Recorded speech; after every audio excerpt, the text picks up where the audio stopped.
Hi, this is Beth Jones, and I'm so excited to have you here today. I'm very excited about my guest today, Bob Violino. Bob, are you there? Yes, I am. Hi, Bob. I went to read your bio first, and then we'll have you share a little bit about yourself. Bob has covered the latest trends in business and technology for more than 40 years. Since 2002, he has worked as a freelance writer, producing articles, newsletters, and other content for print and online publications and clients in a variety of industries. He also writes a personal blog, Embracing Gratitude and Positivity. Bob has authored the books Life Lessons, How I Learned to Embrace Gratitude, Positivity, Resilience, and Joy, New Life, Lessons in Faith and Courage from Transplant Recipients, and Children of the Light.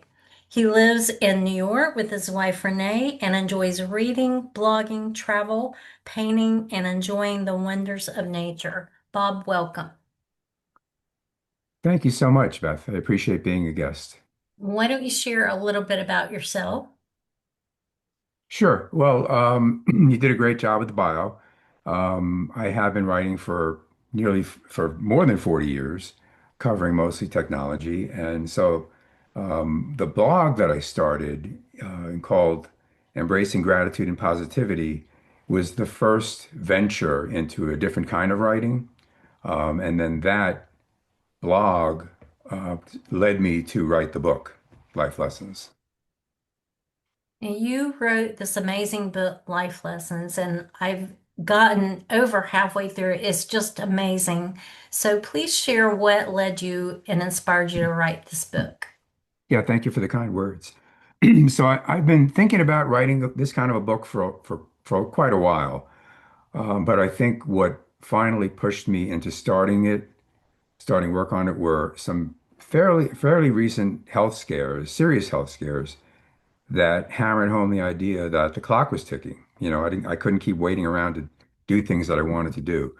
One of these events was a cardiac arrest that left me clinically dead for nearly 10 minutes. Mm. It was a pretty big deal. It was scary and enlightening in some ways. So that was certainly a an impetus for doing this. And the other was a when I had heart and respiratory failure following surgery. I had to have my left foot amputated because of vascular disease. And following that surgery, there were those serious complications, and I was in the ICU for a couple of weeks, and it was touch and go for a while. And these, as well as other events that I've experienced earlier in my life, have given me some, I think, some insights that I wanted to share with others through this book. So, as I said, I actually started writing the blog first, and I received a lot of positive feedback from that. Readers were telling me things like, "Wow, this is really helping me through a difficult time I'm having in a crisis," and they appreciated it.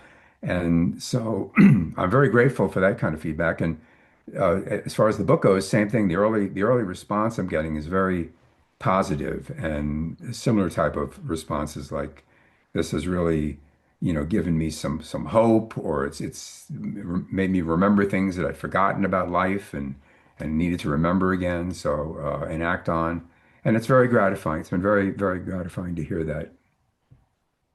Now, all those situations sound absolutely terrifying. So I know in your book you wrote less than 10% or around 10% actually live after a cardiac arrest. And my husband, Ray, is a paramedic. He has actually brought back people that have had cardiac arrest. That is when the heart stops. Do you remember any part of that when that happened to you? I do. I was having chest pains. I was going to pick up the newspaper on a Sunday morning and was feeling these chest pains. And I had gotten them before, but they always went away because I do have heart issues. And so I'd gotten those kinds of feelings like when I'd walked a long ways or, gotten very, exercised quite a bit, but it always went away. Well, this time it didn't go away. So I got home and told my wife I was feeling this. And then she said, "Why don't you go relax?" And I did. And then I started feeling a tingling in my left arm. And when I told her that, she recognized that as a possible heart attack symptom. So she called 911 instantly, and they came and got me. And I actually had the cardiac arrest in the ER, which is a big thing in my favor because the survival rate is higher if you're in a hospital, because obviously they have the healthcare professionals right there to take care of you. So there happened to be a cardiologist, a skilled cardiologist in the ER that morning. He doesn't usually work there in the mornings. That morning, he was there, and they had the top staff, nurses and others, and they revived me. It took a while, and my wife was there, and she was horrified. I don't remember anything about the time. I remember the time immediately before the cardiac arrest. I remember nothing for those 9 or so minutes during the cardiac arrest, and I vaguely remember being brought back, coming back, and I had no idea what was going on, but I knew it wasn't good. So, and then after that, I was in the hospital for a few weeks. So it was definitely unlike anything I've experienced before, and I certainly wouldn't want to have to experience it again. But thank goodness, thank God for the staff that happened to be there that morning. Yes, it was absolutely God that saved you for a purpose and a reason. And some people would look at that and the fact that you had the amputation and the other things that have happened in your life, and they would say, well, how could you possibly be positive? So, what would your response be to that when we're going through, like for me personally, over a year now, I've been walking through a very dark valley. God knows what that valley is, but it's hard to stay positive. So, what would you say? How do you maintain being positive when you're in challenging situations? Well, it certainly is difficult, I'll tell you that. Some things you bounce back from much more quickly than other things, but some of these health issues I've had have been extremely debilitating and difficult. And I went through depression. I went through maybe not clinical depression, but I was very upset. I was frustrated. I was angry. I was discouraged, and sometimes for weeks at a time. And I would say we're all different, of course. We all respond differently to different things, but one of the most important things, of course, is to have support, a support team. I have my wife, Renee, who's been extremely supportive through all of these things. I have my two sons and others who have been very helpful. So to have people around you, people you can contact and rely on, family, friends, colleagues, neighbors, that's a big help right there because people we all rely on other people, and to try and go through something serious alone can be very, very difficult. I would never say, "Oh, I got this. I got through this by myself," because it just isn't true. I relied on other people to help me through some of these things. Um, and another thing I mentioned, and I talk about some of this, a lot of this in my book, is gratitude. Yes. Um, and I think that's a universal thing. We all need gratitude, and it's something. It's important to be thinking. Sometimes, even in the darkness, we can't see clearly the lights that are in our lives. Again, family members, friends, neighbors, coworkers, pets, things that we like doing, things that we like watching on TV or whatever, comfort things, books we like reading. Um, all of these things we need to acknowledge. Oh yeah, I have all this. I have to remember I have, and this is all good stuff. And maybe your church group or clergy, people who can help you with your faith. And then maybe reach out to some of these people if you're going through a really dark time. Even a brief phone call with an old friend can brighten your day. Um, Another thing I talk about in the book is positivity, this whole idea of the power of positivity. And we're all capable of looking at things from a positive or negative standpoint. And unfortunately, oftentimes we gravitate towards negative. It's just sometimes the way we are. And I think we need to, if possible, need to fight against that and just think of things to feel positive about. Um, and that can certainly help take away some pain and contribute to the healing process, I think. Um, And then we need to draw from our resilience. I think we all have resilience built into us. It's kind of innate. It's a capacity that we just have that we don't always use. And it enables us to adapt to adversity. Um, so tell yourself again and again, I got this. I can deal with this. Um, and then, of course, there's prayer. Um, in addition to more formal prayers, we can have conversations with God to help us cope with whatever it is that's creating the darkness in our lives. And it can be just a casual conversation, like we would have with a friend. And I think that can certainly help with getting through darkness. Yes, I'm so glad that you mentioned the positivity and praying. That is so important. God cares about everything that concerns us, and He loves us so much. And I'm also glad that you mentioned pets because I have two cats, and you see me posting pictures of my cats all the time on Facebook. Pets are so important to us, and our faith, that's what keeps us strong. And some people would say, well, you don't know what's happened to me. You have no idea what I'm going through. And I think that's true. We don't know what other people are going through, but God does. So what would you say to that person who is saying you have no idea how bad it really is? How would you speak to that person? Well, well, others don't know how bad it is. For one thing, it's true. You can't really, and people have said that to me. They said, "I'm so sorry you're going through this. I can't imagine what you're feeling." Or, Mm. they can't. We're all different. We all feel things differently. But, I would say that I do believe there are reasons why things happen. We can't Mhm. possibly understand why they happen.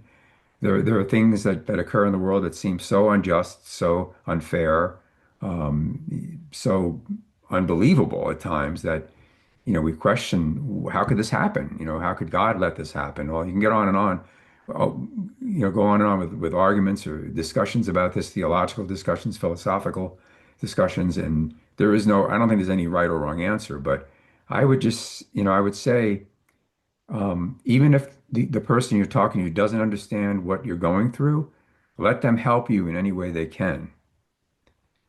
People really do want to be helpful, I think, and sometimes they just don't know how to go about it. And so they say things that they're trying to be helpful, but oftentimes it does. I can see why it would get irritating because others don't know exactly what you're going through, but they can still help you. So I've had to do this myself. I've had to say, all right, well, so and so doesn't understand completely what this is about, but they do understand compassion, and I have to let them help me in any way they can. And I think in an odd sort of way, when we're letting others help us, we're actually letting them benefit because they want to be of help. They want to do something. And this is giving them a chance to do that. Yes, and like also David encouraged himself in the Lord, so we can remember that too. We can encourage ourselves with those faith statements, Bible verses, inspiring quotes, and things like that. I'm thinking of the situation right now with Nancy Guthrie, the 84-year-old woman who has been missing for 3 or 4 weeks now, and what a terrible time her family must be going through. But we can continue to pray that she'll be found and there will be a reconciliation and the people that did that to be revealed and exposed. So there are a lot of terrible things in the world that are happening right now, but I think that positive mindset, that faith mindset is so important. And another thing that you mentioned in the book that you went through were career challenges. And I think for men, their job a lot of time is their identity. And Mhm. so would you talk about that a little bit? Because my husband's been through that too. Sure. Well, I can give you a good example. I was going through a healthcare challenge back in the um, early 90s, the late 80s, actually. And so I lost my job. I got laid off. And I didn't particularly like the job, but I did like the income. I was Right. supporting my family. Yeah, we were a single income family, and it was a very rough time. And at the same time, I was going through kidney failure. Mm. So I had to start on dialysis treatments. And, I remember at the time talking to a uh, social worker, because the kidney, uh, my team of nephrologists, my kidney doctors recommended I speak to somebody because they said everybody needs help, and certainly when you're going through this, you need to talk to somebody just to chat and tell them how you're feeling. So I remember going to the social worker, and she'd say, okay, so she'd want to talk about the healthcare stuff. How is dialysis going? Are you doing all right? And I'd say, I'm doing fine with that. It's finding a job that's driving me crazy. That was the bigger of the concerns, and that was hurting me more than having to go undergo this process of dialysis. So it is very important to identity, and I think men or women. Um, so because it is what we do in most of our waking hours. In my case, I write. That's for a living, and so to not have a full-time job, aside from the earnings, the money that you need to pay your bills and all that, is just the time you spend working and what it means to you and how important it is to you. So I think persistence. You keep pounding the pavement to find the job that's right for you. And I can tell you, I've lost jobs now several times in multiple ways. Companies going out of business, layoffs, firing. I quit one. So and each time, I like to think it led to something better Mm. Yeah. each time. So, including the last time, which was in 2002, when I got laid off from a company where I'd been working at it for a long time, I went and I started freelance writing. And here we are, 20 something, 20 plus years later, and I'm still doing that. And it's great. I enjoy working for myself. I enjoy setting the hours, working from home. So we never know what's going to happen, but there's always that hope that it can lead to something better. So it's a very difficult challenge, and I definitely recommend talking to people, whether it's a professional in the mental health professional or close friends, spouse, whoever, parents, siblings. You just staying in touch with people so as not to get too discouraged. That sounds amazing. What seems so negative, God actually turned around in your life to give you something better that fits you well. Yes, yes, that's true. And it didn't seem so at the beginning for sure. I thought, oh, this is horrible. This is terrible. What am I going to do? But then after thinking about it, after working on different options, ultimately opportunities came my way. And I don't remember if it was your book or I read this somewhere else. It's not rejection, it's redirection. That's great. That's not in my book. I wish it was. I Um, saw it somewhere. I thought that's exactly what it is. Because yeah, firing, I've been fired before. Ray has too. It hurts. It makes you feel rejected and like you're just, a piece of nothing. But actually, God can use it for better things. And right now you're doing what you love, your passion, and now you're writing these books. And I believe God's just going to continue to open doors for you and bless your writing. So I'm excited about your book, Life Lessons. How do people find this book? Where would they buy it? okay, so it's available on Amazon and Barnes and Noble websites. That's the main place where people can get it. It's also available for bulk shipments, like if organizations want to get books to hand out to members. It's available at a discounted rate through a partnership I have with a company called BookPal, and I'd be happy to provide information about that to anyone who's interested through probably email is the best way to get in touch with me, and I can share my email if that's okay. Yes. Sure, it's B like in Bob, V like in Victor, IO Lino at optonline.net. That's OPT online.net. Okay, great. We'll put that in the show notes too. So, anything else you would like to share with the audience about life lessons? Yeah, I like to think that it's a story I kind of put down really in large part to leave behind for family members, for people, for people to look at when, who people generally who I know, but it's turned into a bigger thing than that. Many people have gotten the book that people I don't know, and they've gotten back to me and said, this was really, this was great. This helped me through a difficult time. People who say they're going through medical treatments or who lost a parent who got laid off, who lost their job.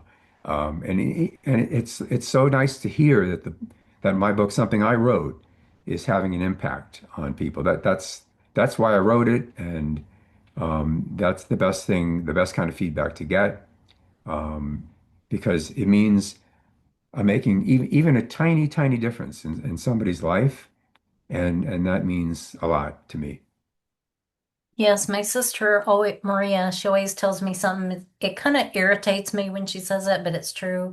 If you can just reach one person, that's what really matters to them and to God. And I think that's very true. It But is. you had sent me your book copy. For the listening audience, I don't know Bob, but he reached out to me to be a guest on this podcast. And immediately, as soon as I started reading the book, I was like, I need to have him as guest on this podcast. The book is very powerful, it's very encouraging, and I feel like it is a timely word in my own life right now and for the listening audience. So I would encourage y'all to buy it. And remember also to leave a review on Amazon because those help authors to build credibility and to sell more books to bless them and their families. So, anything else as we close today, Bob? Thank you so much for being a guest today on the podcast. Yeah, thank you so much for having me. I really appreciate it, and it's been wonderful chatting. And your website, do you have a website to share? I do. Well, it's actually the book is actually on the blog site, so I'll give you that. It's inspirations with an S at the end, hyphen, not the word hyphen, but the little dash, blog.com. So it's inspirations hyphen blog.com. And if you Google my name, it actually comes up pretty early on in the search terms. So that's another way to find it. Okay, and we'll include those in the show notes too. So thank you so much, Bob, for coming today. I've enjoyed chatting with you, and thank y'all for listening today. This is Beth Jones at bethjones.net. Be blessed and have a beautiful day.